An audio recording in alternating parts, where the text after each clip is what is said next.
Selamat datang mahasiswa, kembali lagi di mata kuliah Hukum Internasional. Kali ini di materi ke-7, kami akan membicarakan terkait dengan kedaulatan. Sebelumnya, di materi sebelumnya, kami sudah sampaikan terkait subjek hukum internasional. Salah satunya adalah subjek HI yang paling utama, yaitu negara, di mana ketika negara itu sudah menjadi sah sebagai subjek hukum internasional, maka mereka mempunyai yang namanya kedaulatan. Lalu apa itu kedaulatan? Kita akan bahas pada kesempatan pada hari ini. Yang pertama adalah terkait definisinya dan juga terkait dengan cara memperoleh wilayah. Yang pertama adalah definisi. Definisi dari kedaulatan adalah, tentunya teman-teman harus mengingat dulu tentang apa itu negara atau bagaimana cara negara itu memperoleh wilayahnya atau menjadi subjek hukum internasional yang sah. Yang pertama adalah negara harus memiliki international legal personality terlebih dahulu. Apa itu international legal personality? Adalah apa saja yang menjadi syarat agar negara ini mempunyai personalitas yang sah dalam hukum internasional. Kalau itu negara, maka harus memenuhi 4 syarat yang ada di Konvensi Montevideo, yaitu yang pertama adalah wilayah, yang kedua adalah rakyat yang tetap, yang permanen, yang ketiga adalah pemerintah, lalu yang terakhir adalah kemampuan untuk berinteraksi dengan subjek HI yang lain.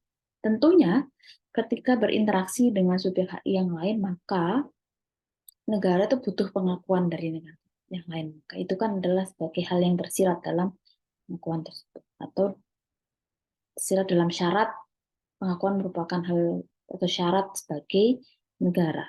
Salah satu. Nah, ketika negara ini sudah punya international legal personality yang sah di dalam hukum internasional, maka negara punya kapasitas hukum berdasarkan hukum internasional untuk menjalankan yang pertama adalah kewajiban hukumnya. Nanti wujud dari kewajiban hukum adalah punya tanggung jawab. Jadi ketika suatu negara tadi menjadi subjek HI pasti akan dibebankan kewajiban. Ya, ini berkaitan dengan ketanggung jawab negara terhadap apa yang sudah dia miliki. Misalkan wilayahnya, pemerintahnya, nanti juga warga negaranya, terkait juga dengan nanti berinteraksi dengan subjek HI yang lain. Sekaligus, kapasitas yang dimiliki secara hukum internasional oleh negara adalah adanya kompetensi-kompetensi hukum. Ini kaitannya nanti yang kita akan bahas kaitannya dengan sovereignty atau kedaulatan. Nah, apa itu kedaulatan? Kita akan lihat bahwa kedaulatan itu berarti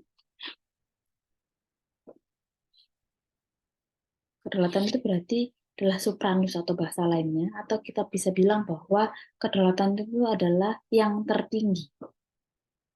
Negara yang dianggap berdaulat atau punya kedaulatan artinya adalah negara tersebut mempunyai kekuasaan tertinggi. Kekuasaan tertinggi untuk apa? Kekuasaan tertinggi untuk mengatur yang apa yang sudah mereka miliki. Ya.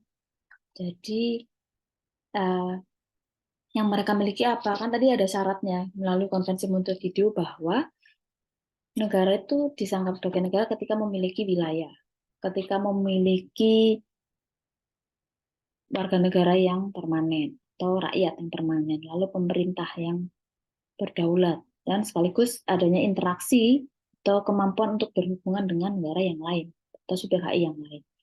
Nah, kalau dihubungkan dengan kedaulatan artinya apa? Bahwa negara itu kalau dianggap berdaulat atau punya kedaulatan mempunyai kekuasaan tertinggi untuk mengatur apa yang sudah dimiliki, yaitu wilayahnya, yaitu warga negaranya akan dibentuk seperti apa, diatur seperti apa, pemerintahnya juga, maka pemerintah ini akan dibentuk punya sistem tersendiri, berbeda dengan negara yang lain.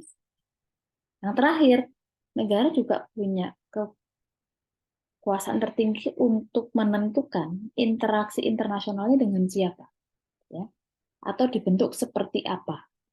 Maka itu adalah kewenangan penuh atau kedaulatan penuh dari negara. Sehingga makna dari kedaulatan itu sendiri adalah yang pertama adalah kemerdekaan. Negara itu sangat bebas karena kedaulatannya sangat bebas untuk mengatur dirinya sendiri tanpa terikat oleh negara manapun. Sehingga ini kembali lagi pada sifat hukum internasional bahwa sifat HI kan soft law ya. Sifat HI itu lunak sekali. Negara tidak bisa dipaksa oleh negara yang lainnya. Tentunya dengan kedaulatan ini juga negara punya kekuasaan yang sangat penuh dan sangat besar untuk menentukan nasibnya dia sendiri tanpa ada ikut campur dari negara lain. Jadi negara lain tidak boleh ikut campur, tidak boleh komentar atas penentuan dari wilayah pemerintahan dari negara lain. Jadi kalau negara lain menentukan nasibnya seperti apa, menentukan bentuk negaranya seperti apa, maka negara lain itu tidak boleh ikut campur. Meskipun itu tidak sama atau tidak sesuai menurut mereka ya, tapi tidak boleh ikut campur. Jadi berhak menentukan nasibnya sendiri. Bagus, makna yang kedua adalah negara mempunyai kekuasaan tertinggi ya. Jadi tidak ada kuasa tinggi yang lainnya yang bisa mengatur kewenangan mereka sebagai negara. Jadi tidak ada kuasa di atas kuasa negara. Jadi negara sangat berkuasa atas dirinya sendiri. Ini konsepnya akan sama dengan konsep hak asasi manusia kalau itu individu ya. Di mana individu itu berhak untuk mengatur dirinya sendiri, berhak untuk mengatur dia mau jadi apa tanpa ada orang lain itu mengaturnya atau ikut campur dalam hal penentuan tersebut. Tentunya nanti, tapi ada batasannya ya, bahwa kedaulatan ini meskipun punya kekuatan, punya kekuasaan tertinggi, atau negara punya kemerdekaan untuk mengatur dirinya sendiri, yang penting apa? Yang penting bahwa kedaulatan itu dijalankan, kekuasaan itu dijalankan tanpa mengganggu kedaulatan negara yang lain. Karena ini adalah asas yang sangat dasar, yaitu ada asas untuk penghormatan terhadap kedaulatan negara lain, sehingga sebebas-bebasnya negara mengatur dirinya, yang penting tidak mengganggu kepentingan atau kedaulatan negara yang lain. Itu adalah batasan dari kedaulatan. Ini sudah disampaikan tadi bahwa kalau batasan kekuasaan tinggi oleh negara ya terbatas pada wilayah negara itu saja, tidak bisa melintasi wilayah negara yang lain. Atau kalau sudah batas wilayahnya disampai di situ, entah itu batas daratan, lautan, atau udara, maka kekuasaan juga akan di situ. Nah, kekuasaan tertinggi itu akan berakhir ketika ada kekuasaan suatu negara lain muncul atau ada kedaulatan negara lain muncul, gitu ya. Maka kedaulatan atau kekuasaan negara itu akan berhenti. Intinya adalah bahwa kedaulatan itu punya arti tidak tak terbatas. Jadi kekuasaan tertinggi dari negara atau kedaulatan negara itu tidak tak terbatas. Ya boleh ya negara itu mengatur jenis sebebas apapun tanpa batasan, yang penting terbatas oleh apa? Terbatas oleh wilayah negara atau kedaulatan negara.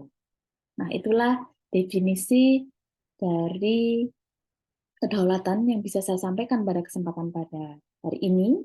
Semoga itu bisa bermanfaat. Terima kasih atas perhatiannya. Selamat pagi.